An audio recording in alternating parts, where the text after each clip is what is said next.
نماز پہلا رکن ہے شہادت توحید و رسالت کے بعد۔ اب قرآن مجید کی سورہ العنکبوت آیت نمبر 45 اس کو پڑھیے۔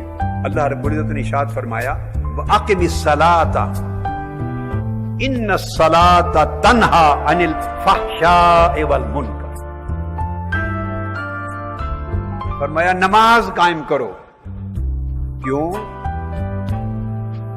حکم دیا؟ نماز قائم کرو، حکم دیا۔ کیوں کہ نماز دو چیزوں سے تمہیں روکتی ہے۔ نماز قائم کرو، یہ حکم نماز کا جسم قائم کرنے کے لیے، اور نماز جن دو چیزوں سے روکتی ہے یہ اس نماز کی روح ہے۔ تو جو نماز نمازی کو ان دو چیزوں سے نہ روکے وہ نماز نہیں ہے، وہ مردہ جسم ہے۔ جو ان دو چیزوں سے جو نماز نہ روکے وہ مردہ جسم ہے، وہ نماز نہیں ہے، وہ زندہ نماز نہیں ہے۔ کون سی دو چیزیں؟ تنہا عن الفحشاء والمنکر، ایک فحشاء سے، اور فحشاء کہتے ہیں رذائل اخلاق،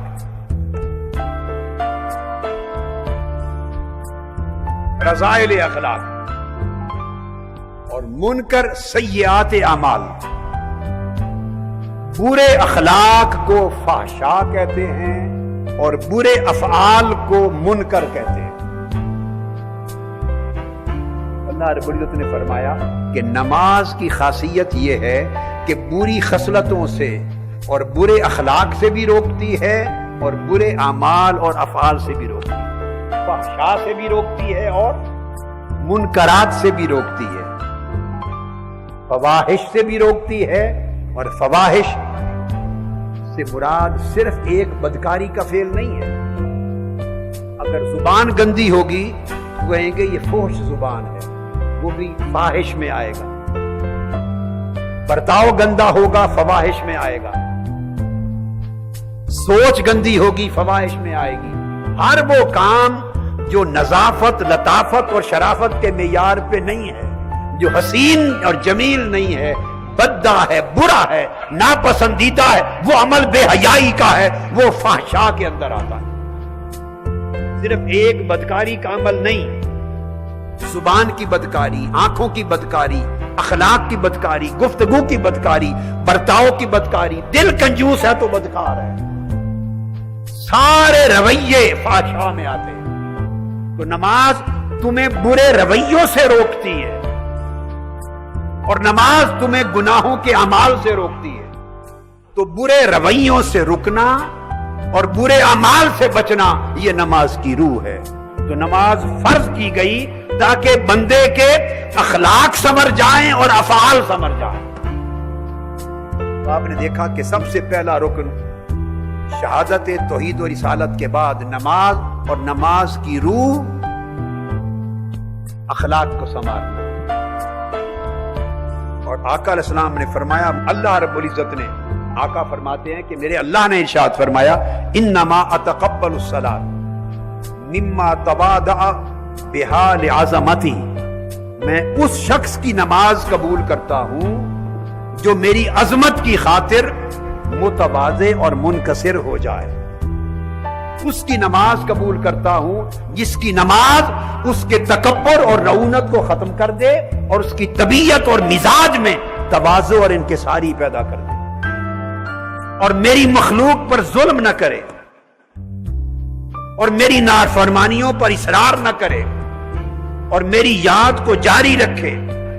اور آخر پہ فرمایا وَرَحِمَ الْمِسْكِينَ وَابْنَ السَّبِيلِ وَالْأَرْمِلَ وَرَحِمَ الْمُصَابِ، اور مصیبت زدوں پر رحم کرے، بیواؤں پر رحمت کرے، مسافروں پر کرم کرے، مسکینوں محتاجوں پر رحمت کرے، اپنا مال خرچ کرے۔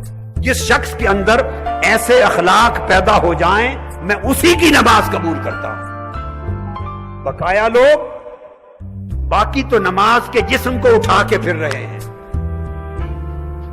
باقی لوگ نماز کے جسم کو کندھوں پہ اٹھا کے پھر رہے ہیں۔ نماز انہی کی نماز ہے۔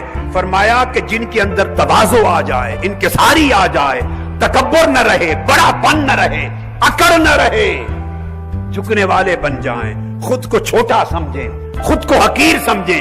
کیوں حقیر سمجھیں؟ کہ ہر وقت ان کی نگاہ میری عظمت پر رہے،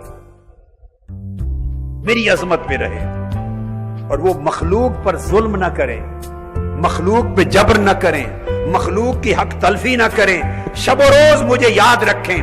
مسکین اور محتاج ہو تو اس کے لیے سراپا رحمت بنے، مسافر ہو ان کے لیے سراپا شفقت بنے، بیواؤں اور یتیموں پر سراپا رحمت بنے، اور مصیبت زدہ کے لیے ہمیشہ سہارا بنے.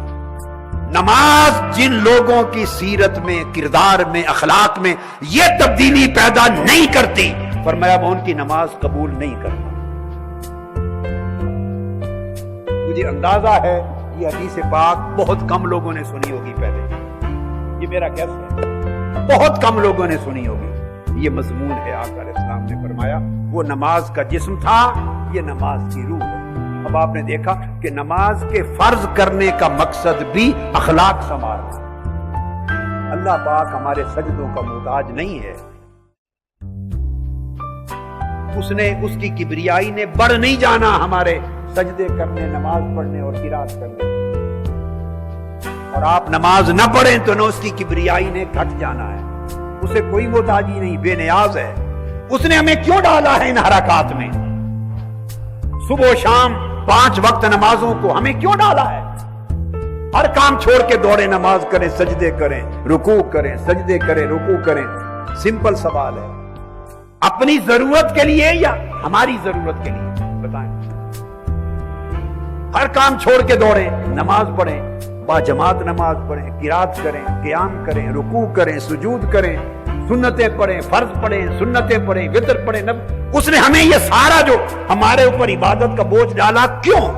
اس سارے کام کاج کی ضرورت اس کی کوئی اپنی ہے یا ہماری ضرورت ہے؟ بولی اگر تو اس کی ضرورت ہے تو معاملہ اور ہو گیا، اور اس کی کوئی ضرورت نہیں، وہ غنی ہے، وہ محتاج نہیں، بے نیاز ہے. تو پھر ہماری ضرورت ہوئی نا. تو ہماری ضرورت ہے تو وہ کیا ہے؟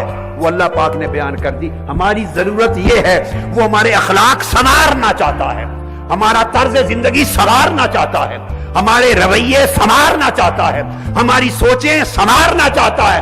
وہ کہتا ہے کہ بندو ہر روز 5 وقت نمازیں پڑھ کر بھی اگر اندر سے نہ بدلو تو میں نے تمہاری نمازوں کو کیا کرنا ہے؟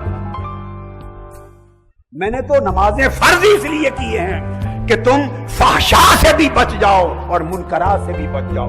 تمہارے رویے بدل جائیں، تمہاری سوچوں کے انداز بدل جائیں، تمہارے طرز زندگی بدل جائیں، تمہارے شیوے بدل جائیں، تمہارے من بدل جائیں.